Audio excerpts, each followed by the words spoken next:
బెంగళూరు పేలుళ్ల ఘటనకు వరంగల్ లింకులు కలకలం రేపుతున్నాయి. ఘటనా స్థలంలో వరంగల్కు చెందిన న్యూస్ పేపర్ లభ్యమైంది.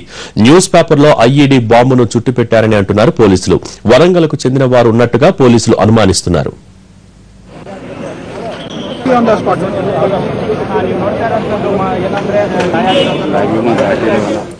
బెంగళూరు బ్లాస్ట్ దర్యాప్తు అప్డేట్స్ ను మా ప్రతినిధి కేశవ్ అందిస్తారు. కేశవ్, బెంగళూరు బ్లాస్ట్ కేసులో విచారణ అప్డేట్స్ ఏంటి? బెంగళూరులో మొన్న రాత్రి 8:30 సమయంలో చర్చ్ స్ట్రీట్ లోని కోకోనట్ డ్రైవ్ రెస్టారెంట్ ముందు జరిగినటువంటి బాంబ్ బ్లాస్ట్ మొత్తం దేశాన్ని కలవరపడుతుందని చెప్పుకోవాలి. ఈ మొత్తం ఇప్పటి వరకు సుమారు ఇన్వెస్టిగేషన్ టీముల్ని ఏర్పాటు చేశారు. ఇప్పటికే మొత్తం ఆ బాంబుని ఎలా తయారు చేశారు ఏంటి అనే దానికి ఒక నిర్ధారణకు రావడం జరిగింది. మొత్తం అమోనియం నైట్రేట్ తో పాటు కొన్ని గాజు పెంకులు, తర్వాత ఇనుప ముక్కలతో తయారు చేసినటువంటి ఈ బాంబుని సుమారు ఒక టైమర్ బాంబ్ తో పేల్చడం జరిగింది. ఈ మొత్తం బాంబుని ఎలా తయారు చేశారో అనే మొత్తం పోలీసులు ఇప్పటికే కనుక్కోవడం జరిగింది. కానీ దీనిపైన ఎవరు ఈ బాంబుని తయారు చేశారు, ఎందుకు ఇక్కడ పెట్టి పేల్చడం జరిగింది అనే దానిపైన ఇప్పుడు ఆ కోణంలో ఇన్వెస్టిగేషన్ జరుగుతుంది. మొత్తం బెంగళూరు నుంచి సుమారు 5 టీముల్ని తయారు చేశారు. అంటే ఈ టీమ్ లో మొత్తం బెంగళూరు పోలీస్ కమిషనర్ ఎంఎన్ రెడ్డితో పాటు అడిషనల్ కమిషనర్ అలోక్ కుమార్, తర్వాత క్రైమ్ డీసీపీ అభిషేక్ గోయల్ వీళ్ళు మొత్తం నేతృత్వం వహిస్తున్నారు. ఈ మొత్తం టీముల్ని నిన్ననే మొత్తం బెంగళూరు నుంచి బయలుదేరాయి.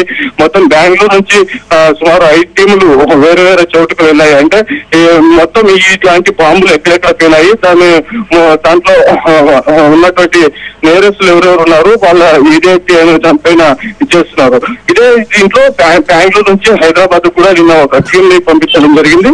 ఈ ఐడి బాంబులు తయారు చేసే దీంట్లో హైదరాబాద్ లో కూడా కొంతమంది ఉన్నారని వాళ్ళని విచారించాల్సిందిగా ఇచ్చేసినట్టు పోలీస్ కమిషనర్ ఆదేశాలు ఇచ్చేశారు. దాంతో బెంగళూరు నుంచి కూడా ఒక టీం బయలుదేరి వెళ్ళి అక్కడి నుంచి ఇచ్చేస్తున్నారు. కానీ ఇక్కడ బెంగళూరులో చెప్తున్న పరిస్థితుల ప్రకారం ఈ బాంబ్ బ్లాస్ట్ అయినప్పుడు మొత్తం ఆ బాంబ్ బ్లాస్ట్ ఒక పేపర్ ని కూడా పెట్టారని చెప్పేసి అది ఒక మన తెలుగు దినపత్రిక ఆనవాళ్ళు దొరికాయి. దానిపైన కూడా ఏంటి, ఎవరు పెట్టారు, లేకపోతే ఈ దీంట్లో తెలుగు వాళ్ళకి ఏమైనా తెలుగు వాళ్ళకి దీంట్లో ఏమైనా సంబంధం ఉందా అనే ఒక కోణంలో కూడా పోలీసులు విచారిస్తున్నట్లు తెలిసింది. ఇవన్నీ కాకుండా కూడా ఇక్కడ బెంగళూరులో స్థానికంగా అంటే ఈ బాంబుని 5 గంటల లోపు తయారు చేసి 5 గంటల తర్వాతనే పెట్టారు. అంటే ఇక్కడ లోకల్ గానే తయారు చేశారు అనే ఒక నిర్ధారణకు ఈ ఫోరెన్సిక్ నిపుణులు వచ్చినట్లు కూడా ఒక సమాచారం ఉంది. కానీ ఈ మొత్తం ఈ బాంబు కలకలం సృష్టించడంతో మొత్తం ఈ న్యూ ఇయర్ సెలబ్రేషన్స్ కూడా ఉన్నాయి.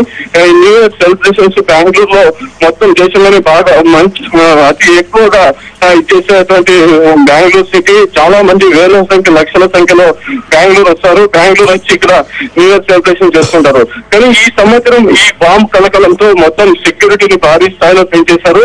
అది కాకుండా ఇది మొత్తం బెంగళూరులోని ఎంజీ రోడ్, బ్రిగేడ్ రోడ్ లోనే భారీ ఎత్తున సెలబ్రేషన్ జరుగుతాయి. అదే ప్రాంతంలో బాంబ్ బ్లాస్ట్ జరిగింది. కానీ ఈ మొత్తం దీనికోసం హై అలర్ట్ సెక్యూరిటీని, తర్వాత రెడ్ అలర్ట్ ని కూడా ప్రకటించడం జరిగింది. కానీ ఇప్పటి వరకు ఇన్వెస్టిగేషన్ లో ఎవరు పేల్చారనే ఒక నిర్ధారణకు రాలేకపోతున్నారు. Thank you Keshav.